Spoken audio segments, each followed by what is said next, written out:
एक दैत्य आया है, दैत्यो नामना तृणावृतः। तृणावृत जो चक्रवात बवंडर के स्वरूप में आया है, भगवान को आकाश की ओर ले जाता है। भगवान उसका भी उद्धार करते हैं। भगवान उसका भी उद्धार किए। धीरे धीरे अब परमात्मा बड़े हो रहे हैं। एक दिन की बात है कि गर्गाचार्य जी वहां से गुजरे हैं। अब नंदराय जी ने देखा गर्गाचार्य जी आए हैं, आदर सत्कार करके आसन दिए। महाराज कहाँ को जा रहे हैं और कहाँ से आ रहे हैं?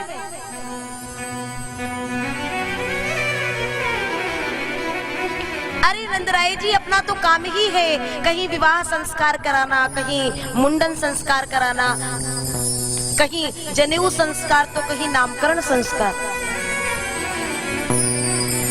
महाराज बड़ी अच्छी याद दिलाई। हमारे यहाँ भी 2-2 लाला हैं, लेकिन उनमें से अभी किसी का नामकरण नहीं हुआ। अब आप आ गए तो आप नामकरण कर दीजिए। गर्गाचार्य जी ने एक ही बार में मना कर दिया। गर्ग पुरोहितो राजन यदु नाम सुमहातपाह।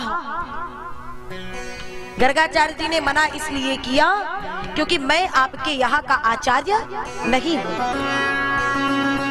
और आप जो भी कार्य करते हैं वो बड़ी धूमधाम से करते हैं। और जब भी आपने धूमधाम से कोई अपने लाला के लिए कार्य किया, वो कंस ने कोई ना कोई दैत्य भेज दिया। और मैं नहीं चाहूंगा कि मैं आपके लाला का नामकरण करूं और आपके लाला को कोई परेशानी हो। नहीं पंडित जी, आप जैसा कहेंगे वैसे ही नामकरण होगा, शांति प्रिय ढंग से। ठीक है, अगर ऐसी बात है तो आप तैयारी करें। नंद जी गए और दोनों देवियों को, रोहिणी जी और यशोदा जी को ये बात बताई कि आप दोनों लालाओं को लेकर के आए। अब दोनों रानियों ने आपस में वार्ता की। ए बहन यशोदा, ये पंडित जी को कुछ ज्ञान व्यान है कि नहीं, कि ऐसे ही पंडित बने, ऐसे ही विद्वान बने डोले। अजीबो गरीब पुराण है माताओं बहनों का। बोले तो पता कैसे चलेगा कि ज्ञान है कि नहीं? तो रोहिणी जी ने कहा, एक काम करती है, हमारे लाला को तुम ले लो और तुम्हारे लाला को हमें दे दो। अदला बदली करके जाएंगी और विद्वान होंगे, ज्ञानी होंगे तो पहचान लेंगे। दोनों अदला बदली करके सुंदर श्रृंगार करके और पहुंची। वहां पहुंचने पर बढ़िया सुंदर पूजन इत्यादि का जो कार्य है वो पूर्ण हुआ। और गर्गाचार्य जी ने जैसे ही देखी माताओं की ये चतुराई, मन ही मन मुस्कुरा रहे हैं। एक नजर रोहिणी जी की ओर जैसे ही घुमाए ना, तो गोद में जो लाला है वो तो परब्रह्म परमात्मा कुछ कहने जा रहे थे, लेकिन गोद की ओर नजर जाते ही भूल गए। मुख खुला तो खुला ही रह गया, पलकें झपकने का नाम नहीं ले रही हैं। रोहिणी जी ने कहा, ओ पंडित जी क्या हुआ? अब पंडित जी कुछ नहीं बोले। यशोदा जी से कहा, यशोदा जी भी, अरे ओ पंडित जी कहाँ भयो? कोई आवाज नहीं आई। रोहिणी मैया ने कहा, यशोदा बहन कहीं हमारे पंडित जी गए तो नहीं? अरे जा नहीं थी तो बाहर जाते, हमारे यहाँ आकर के काहे को गए? अरे ओ पंडित जी! और जो जोर से चिल्लाई ना, मानो गर्गाचार्य जी की समाधि छूटी हो। हाँ हाँ माँ। अब रोहिणी मैया ने कहा, गर्गाचार्य जी, पंडित जी आपने तो डराई दी थी, कहाँ चले गए थे? बोले पूछो नहीं मैया, मैं कहाँ गया था, सच में गर्गाचार्य जी की समाधि लग गई थी। परब्रह्म परमात्मा नारायण जो दिखा गए, तुम्हारा समाधि लगना तो स्वाभाविक है। और कहते हैं कि आपकी गोद में जो बालक हैं वो किसके हैं? यशोदा जी के इधर बालक हैं। ए यशोदा मैया, तू तो अपनी समस्त चिंताओं को छोड़ दे, क्योंकि ये तेरा लाला कोई साधारण लाला नहीं है, ये तो साक्षात।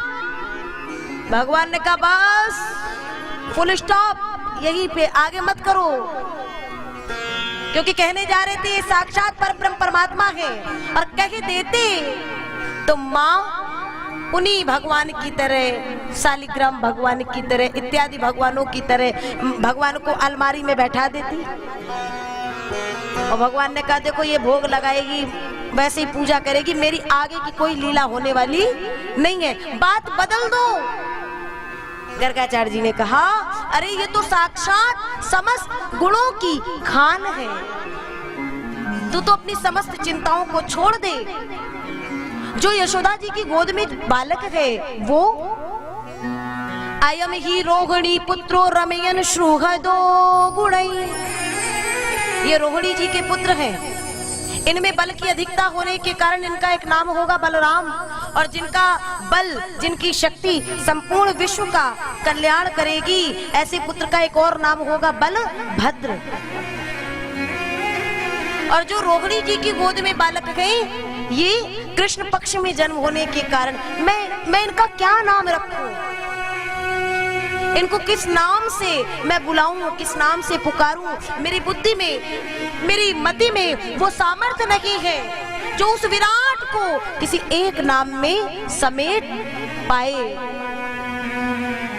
और तब कहते मानस की उस चौपाई के साथ में इनके नाम अनेक अनुपा, इनके नाम अनेक अनुपा, इनके नाम अनेक अनुपा, इनके नाम अनेक अनुपा, मैं रब कहाब सुमति अनुरूपा, मैं रब कहाब सुमति अनुरूपा, जो आनंद सिंधु सुख राशि, जो आनंद सिंधु सुख राशि। मैं अपनी मति के अनुसार, अपनी बुद्धि के अनुसार इनका नाम रखता हूँ, जो आनंद के सिंधु हैं, समस्त सुखों की राशि है। सी करते थे करते हैं लोक सुपारी, सो सुख धाम श्याम वस्त नामा, तो सुख धाम श्याम नामा, अखिल लोक दायक विश्रामा, अखिल लोकदायक विश्रामा, अखिल लोकदायक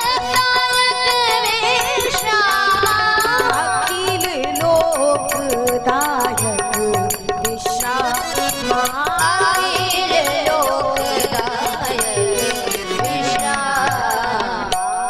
सो सुख धाम श्याम अस नामा, अखिल लोकदायक विश्रामा।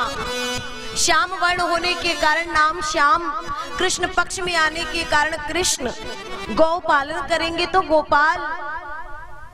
यशोदा मैया ने कहा अरे पंडित जी आप भी हद ही करते हो, कभी कृष्ण, कभी गोपाल, कभी श्याम, ऐसा कोई नाम बताओ जो अपने लाला को बड़े प्रेम से बुलाऊं, कोई एक नाम बताओ ना। बोले मैया तुझे जो अच्छा लगे ना वही नाम से बुलाना प्रारंभ कर दे। यशोदा मैया ने कहा तो इसके लिए तो मुझे कनुआ छोड़ करके और कुछ अच्छा ही नहीं लगता है। और जीवन पर्यंत यशोदा मैया ने कृष्ण को कनुआ ही कहा। और जब कृष्ण अपने नाती पोतों के साथ सबसे आखिरी में 100 वर्षों बाद मिलेंगे तो भी जो पहली भेंट होगी उसमें भी यशोदा मैया कनुआ कह के ही संबोधन करती है। अब बताओ जरा, भगवान को कोई जरा सा एक जगह का कोई विधायक हो जाता है, किसी क्षेत्र का कहीं कोई मंत्री हो जाता है तो लोग बड़े बड़े संबोधन लगाते हैं। सोचो कि वो परब्रह्म परमात्मा इतना होने के बाद जो समस्त ब्रह्मांडों का जिसके पास आधिपत्य हो, उस परमात्मा को कनुआ कहने की सामर्थ्य किसमें हो पाएगी? उसी में हो पाएगी जिसने भगवान को अपने प्रेम रस की धार से सराबोर कर दिया है। और वो है यशोदा मैया। और इसीलिए तो आज भगवान उसके यहाँ आए हैं। इस तरीके से यह नामकरण की सुंदर ये लीला पूर्ण हुई। अब धीरे धीरे परमात्मा और बड़े होते हैं।